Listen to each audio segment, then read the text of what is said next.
Assalamualaikum warahmatullahi wabarakatuh. Perkenalkan, nama saya Hesti dari program studi akuntansi syariah semester 1. Di sini saya akan menjelaskan tentang pembidangan ilmu fikih.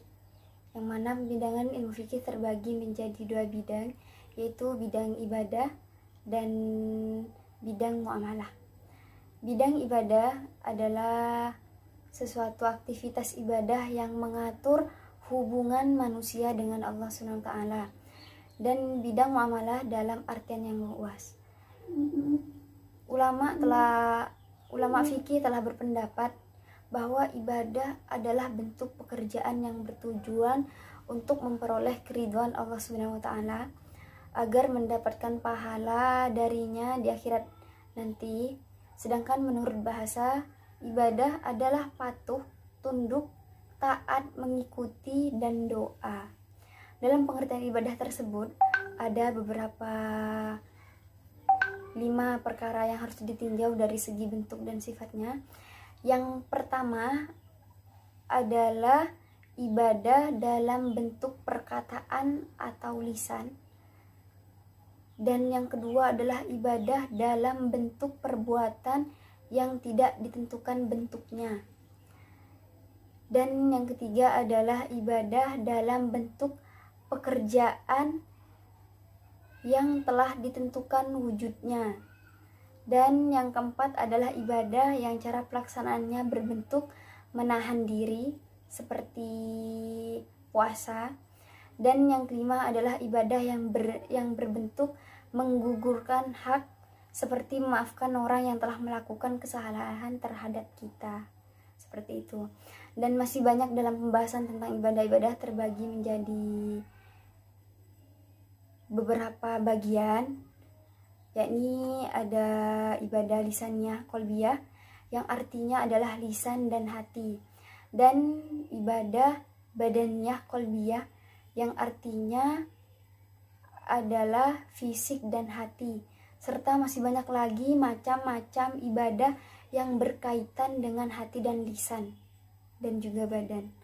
Di bidang ibadah dalam Islam yang mencangkup pada lisan, hati, pemikiran, akal, dan anggota tubuh dan lain sebagainya adalah ibadah hubungan yang berlangsung dengan Allah SWT, yang mana yang telah Nabi Muhammad SAW mencontohkan, yakni adalah syahadat, toharoh, sholat, zakat, puasa, dan haji.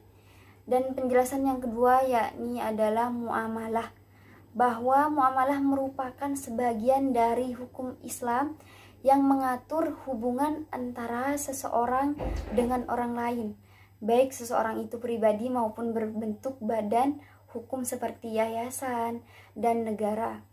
Contoh Islam yang termasuk muamalah seperti jual beli, sewa menyewa, perserikatan di dalam pertanian dan perdagangan, serta usaha perbankan dan asuransi yang islami. Dalam sejarah fikih, muamalah berarti hukum yang ada di dalam hubungan dengan tindakan manusia dengan masalah dunia. Contoh dari muamalah tersebut diantaranya jual beli, hutang piutang, kerjasama dengan dagang dan sewa menyewa. Dan di dalam pengertian muamalah ada yang berpendapat bahwa muamalah hanya menyangkut permasalahan hak dan harta yang muncul dari transaksi antara seorang dengan orang lain, atau antara seorang dan badan hukum yang satu dan yang lain.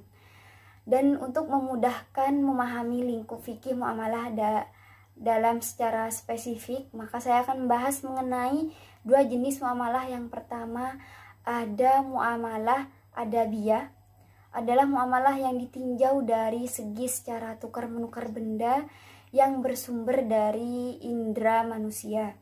Dan yang kedua adalah muamalah al-madiyah, yakni muamalah yang mengkaji objek, sehingga sebagian ulama berpendapat bahwa muamalah al-madiyah adalah muamalah bersifat kebendaan, karena objek fikih muamalah adalah benda yang halal, haram, dan subhat untuk diperjualbelikan, dan benda-benda yang memudaratkan, yakni yang mendatangkan kemaslahatan bagi manusia.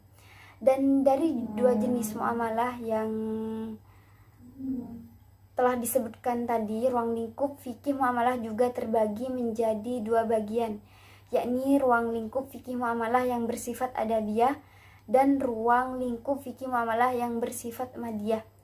Pengertian dari ruang lingkup fikih muamalah yang bersifat adabiyah adalah beberapa yang mencangkup hal-hal seperti ijab qabul, saling meridhoi, tidak ada keterpaksaan dan salah satu pihak, hak dan kewajiban, juga kejujuran pedagang, penipuan, pemalsuan, dan segala sesuatu yang bersumber dari indera manusia yang berkaitan peredaran harta dalam hidup masyarakat.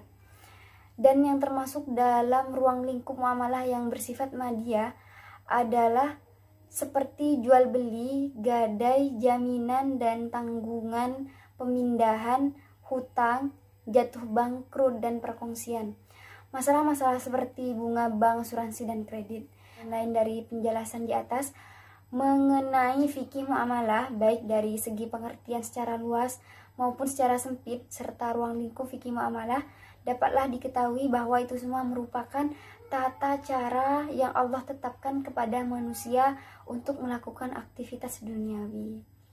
Dan hanya ini yang dapat saya sampaikan. Mohon maaf kurang dan lebihnya, mohon maaf. Wassalamualaikum warahmatullahi wabarakatuh.